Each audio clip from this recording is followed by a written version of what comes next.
मिथुन राशि वालों, आज की वीडियो में हम बात करेंगे 18 सालों के बाद राहु के गोचरवश सूर्यदेव राशि परिवर्तन करेंगे, यानी कि मीन संक्रांति से मिथुन राशि वालों की किस्मत कैसे बदलेगी, इसके बारे में आज विस्तार से चर्चा करेंगे। आज मैं ना आपको अन्य ग्रहों के बारे में बताऊंगा, ना कोई बाहरी विषयों पर चर्चा करूंगा, लेकिन केवल न केवल आज हम राहु, सूर्य और बुध से संबंधित ही चर्चा करेंगे, क्योंकि राहु अब 18 सालों के बाद सूर्य के साथ चमत्कार दिखाने वाले हैं। यानी आप इसे जादू या चमत्कार कुछ भी नाम दे सकते हैं। आप में से कई लोग कहेंगे, अरे आचार्य जी, इस वैज्ञानिक युग में ये कैसे संभव है? लेकिन संभव है। अगर आप यह वीडियो अंत तक देखेंगे, समझेंगे, तो मुझे विश्वास है आप अवश्य ही समझ जाएंगे कि राहु का जादू कैसे चलता है, मीन संक्रांति का मिथुन राशि पर कितना गहरा प्रभाव पड़ता है। मैं आचार्य प्रदीप मेहता वैदिक साधना आध्यात्मिक केंद्र में आप सभी का हार्दिक स्वागत करता हूं। अभी तक आपने मेरे चैनल को सब्सक्राइब नहीं किया है तो सब्सक्राइब कर लीजिए। और हाँ, यह वीडियो चंद्र राशि पर आधारित है। अगर आप इसे अपने नाम राशि से भी सुनना चाहते हैं तो सुन सकते हैं। इसे आप लग्न राशि से भी सुन सकते हैं। चलिए ध्यान से अब देखना है, समझना है। मिथुन राशि वालों, ग्रहों के राजा सूर्य देव का गोचर जब मीन राशि में होता है तो मीन संक्रांति होती है। अब मीन संक्रांति में मिथुन राशि के लोग पूरी ऊर्जा के साथ लक्ष्य की ओर आगे बढ़ने में कामयाब होते हैं।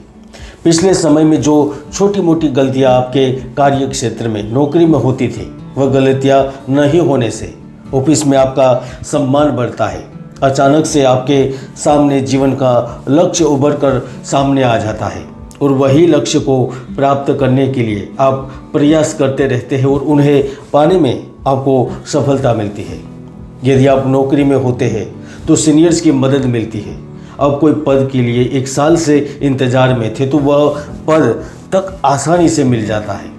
जिन्होंने कई सालों तक एक जगह पर नौकरी की होती है या फिर एक ही झटके में जिन्हें अपमानित करके निकाल दिया गया है, वह व्यक्ति अपने दम पर नया कारोबार या व्यापार शुरू करने में, खड़ा करने में कामयाब होता है।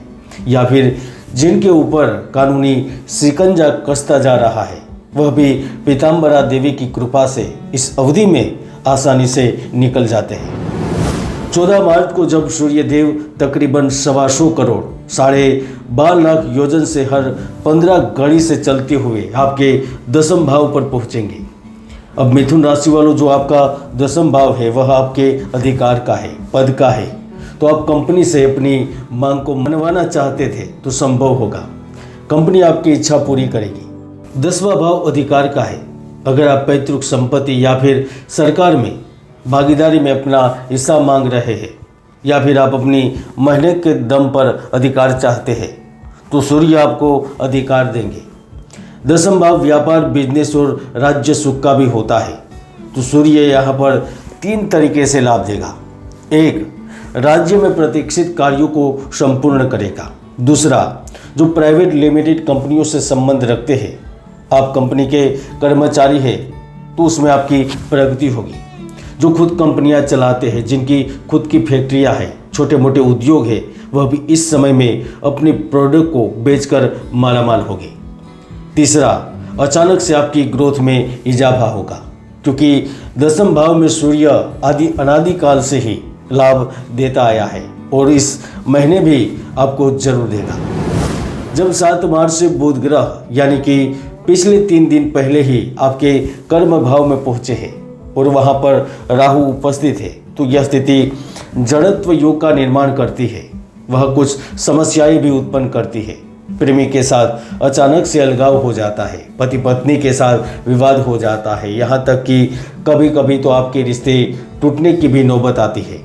अचानक से पैसा खर्च हो जाता है। जिनका संबंध भोजन, रेस्टोरेंट, होटल या फिर फास्ट फूड से होता है, उनकी कमाई थोड़ी कम हो जाती है। लेकिन इन सारी दिक्कतों के बावजूद भी राहु 18 साल के बाद आपकी कई तरह की परेशानियों को खत्म कर सकता है, अवश्य कर सकता है, क्योंकि राहु के ही प्रभाव से व्यक्ति विदेश में नौकरी करने तथा राजनीति में सफलता के गुण प्राप्त करता है। राहु के ही सुप्रभाव से जातक अथक परिश्रमी बनता है। राहु के ही प्रभाव से व्यक्ति आध्यात्मिक क्षेत्र में सफलता प्राप्त करता है।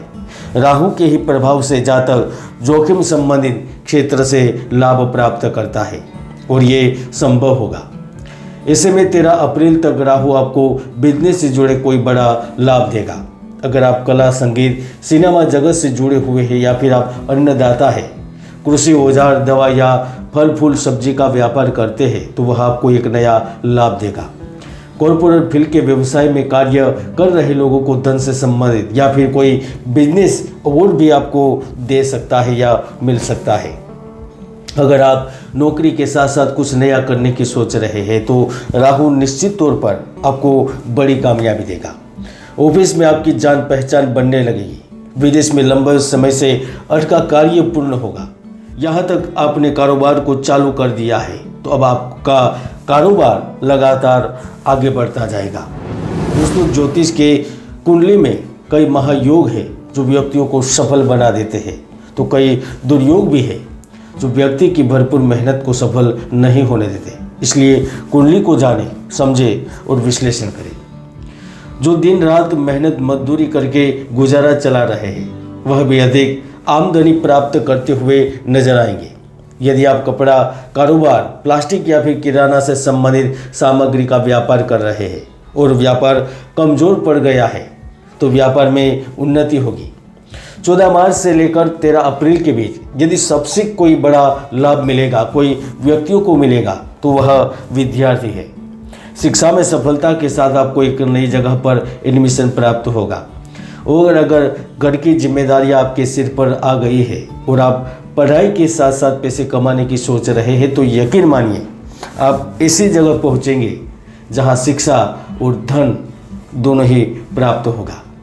कई लोग मुझे मैसेज कर रहे हैं, राहु और बुध का जड़त्व योग बन रहा है तो हमें शेयर बाजार में पैसे निकाल लेने चाहिए, थोड़े समय के लिए कमोडिटी बाजार से ब्रेक लेना चाहिए, ई करेंसी में निवेश नहीं करना चाहिए। हाँ, यह सवाल रोचक है, लेकिन अगर आपकी कुंडली में राहु अच्छी स्थिति में नहीं है तभी आप ऐसा कर सकते हैं, वरना आप निवेश से भी बहुत सारा पैसा कमा सकते हैं, पैसा लगाकर पैसा कमा सकते हैं। और अगर आप में से किसी व्यक्ति की कुंडली में राहु कमजोर है और आप इस अवधि के दौरान राहु ग्रह के पसंदीदा धान्य गेहूं का दान करते हैं, इसके पसंदीदा वस्त्र कंबल का दान करते हैं तो राहु ग्रह के प्रभाव से आप बच सकते हैं, प्रकोप को कम कर सकते हैं, क्योंकि राहु देव को तेल काफ़ी पसंद होता है। आज के लिए इतना ही, मिलते हैं नए वीडियो में। जय गुरुदत्त, जय गिरनारी।